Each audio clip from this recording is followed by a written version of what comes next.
Hey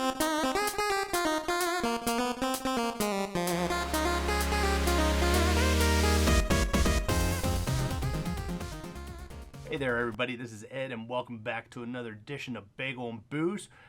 We're back for another week. We got another beer to try out.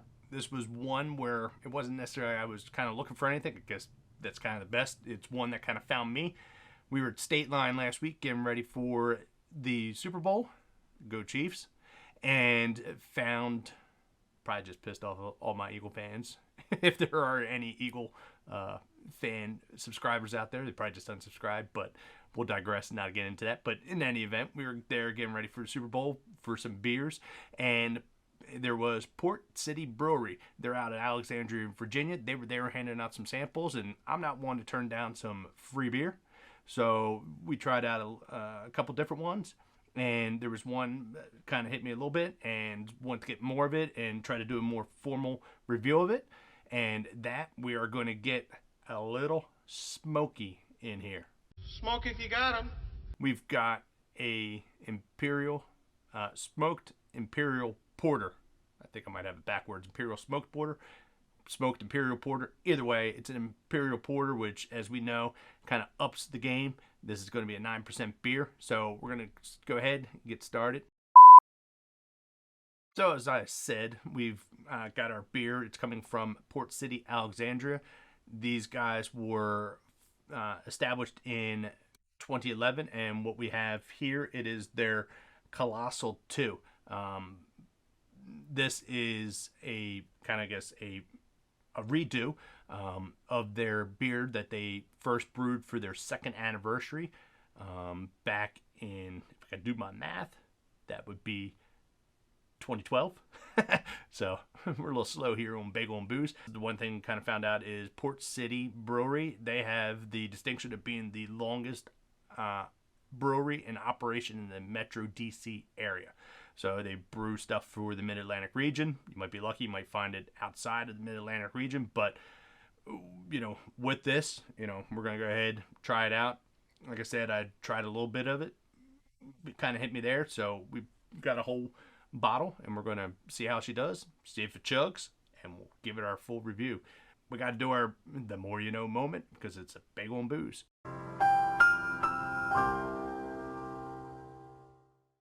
So with this week's The More You Know moment, we're actually kind of getting away from food, and we're actually going to go with something about beer. Surprise, surprise. It is a beer review show. But specifically what we're going to kind of talk about is with the smoked beer itself. It's not a common beer. Kind of, or at least today, it's not a common beer. And kind of, I did a little bit of digging looking at this, and it was kind of a little interesting. And you know, with the smoke in these beers, it just does come plain and simple from the addition of smoked malt, which is most commonly used. The peat smoked moss is used in Scotch whiskey without an E. And with this, smoked malt can actually kind of trace its origins back around to about 5,000 years ago with the Egyptians and Sumerians, prior to, you know, the kind of invention or whatever of the these kilns, these fire kilns that existed in the Bronze Age. Malts were air dried with these ovens. These gave way to a new alternative to just air drying the germinated grain. Fire malting was obviously going to be easier and faster than air drying, and thereby, you know, because we are drying these over a open flame, you're going to get a smokiness. And, you know, I guess it's a, you know, as the old adage says, or I should say, where there's smoke, there's fire. Jumping ahead, I guess, you know, a couple thousands of years, Central Europe, where brewing really becomes kind of commonplace, but it's not yet commercialized. Fire kiln is definitely critical. In Europe, everything kind of changes in the middle of the 17th century, specifically on July 23rd, 1635, a Nicholas, butcher's last name, Halsey, is granted a pattern for a new type of kiln, which he dubbed as a malt kiln. And this was significant is it was the first time that grain could be dried without direct exposure to flame or to smoke. All the smoke that was generated out from the fire was just let out through a maze of pipes. This English kiln, England is kind of ahead of everybody else in Europe for industrial know-how and what have you, and it takes almost about another 150 years before it gets to Germany, which is, is when we think about European brewing, that's the heart of brewing. And it shows up in about around 1800s at Spaten Brewery, which they at that time switched from these old Bavarian kilns, aka fire kilns, to the English kiln. And this leads to the death of kind of smoky beers. Is pretty much everything was smoke flavored at that time. Continue forward on with that. By the 1900s, smoke kilns have all but disappeared, and probably would have just been just kind of another chapter in the dustbin of history, but not so fast, because we have 4 breweries that are in Bamberg, Germany, that continue to brew this Rock beer. Hopefully I'm pronouncing that correctly, which is a Marzen style amber lager, which uses smoked beechwood malts.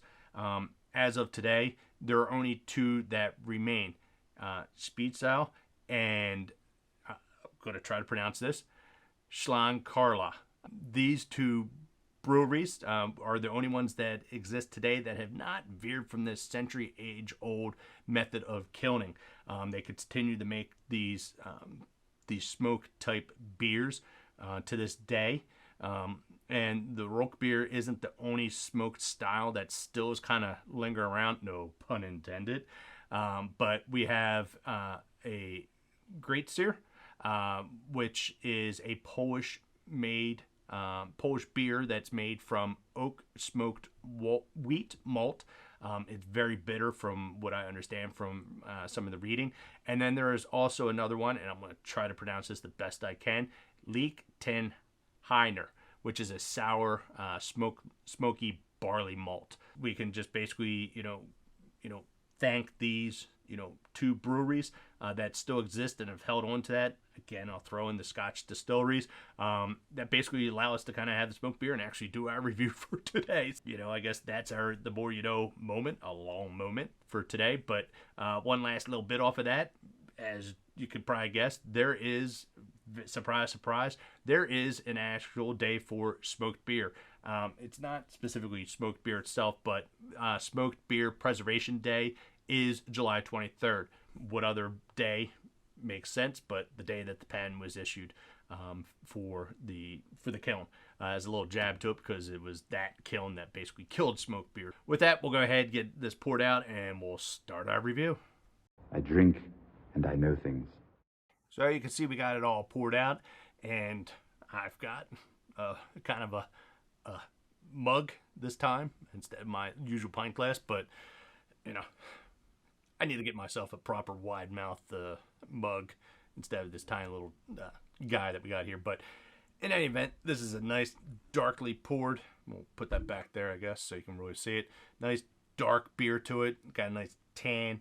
The head sets up very well. It's very well established and sits there in our beer glass.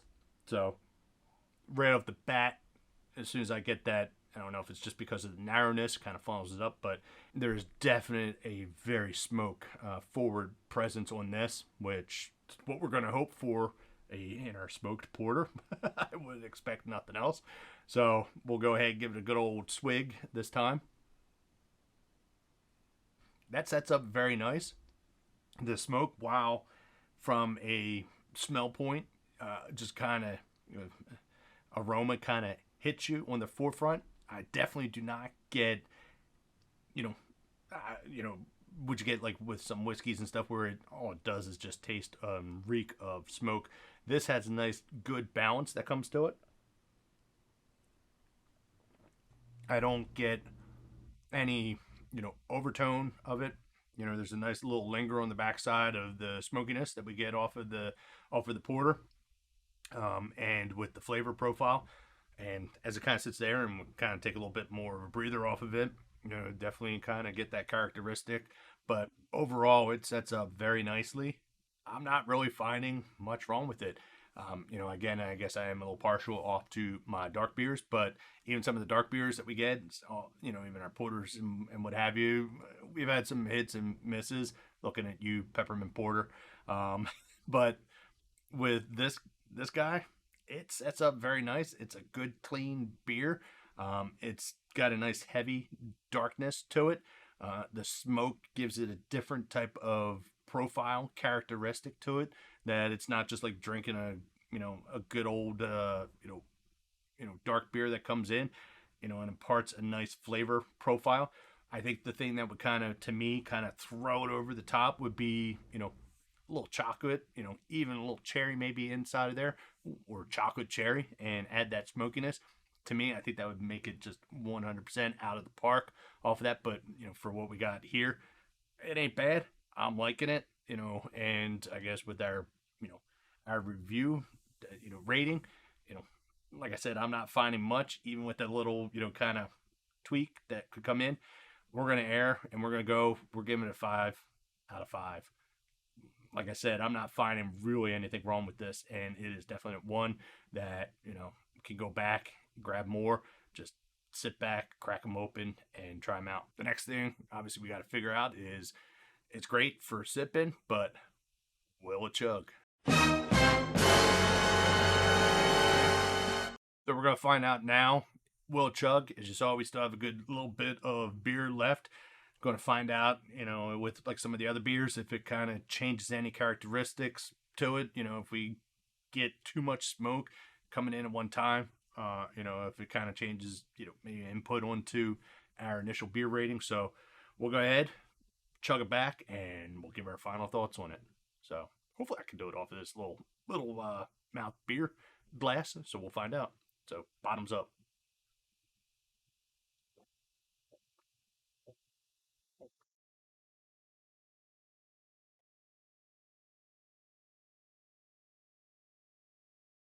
That was a little bit more of a challenge.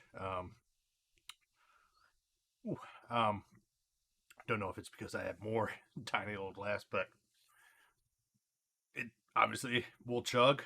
It was a little difficult at the end. I do get a different slight profile off of that smoke. It's kind of sitting in the bottom of my mouth, as opposed to kind of before, where just kind of flowed through. Definitely kind of sits there, but it really doesn't change it too much. It's still kind of about the same. Didn't really intensify. Kind of sat in one area of the mouth, so not really changed. Definitely chuggable, definitely sippable. So with that, I'm done. This is done. We're done, and I thank you again for tuning in for another edition of Bagel and Booze, and we will catch you next time for another review. Thanks all.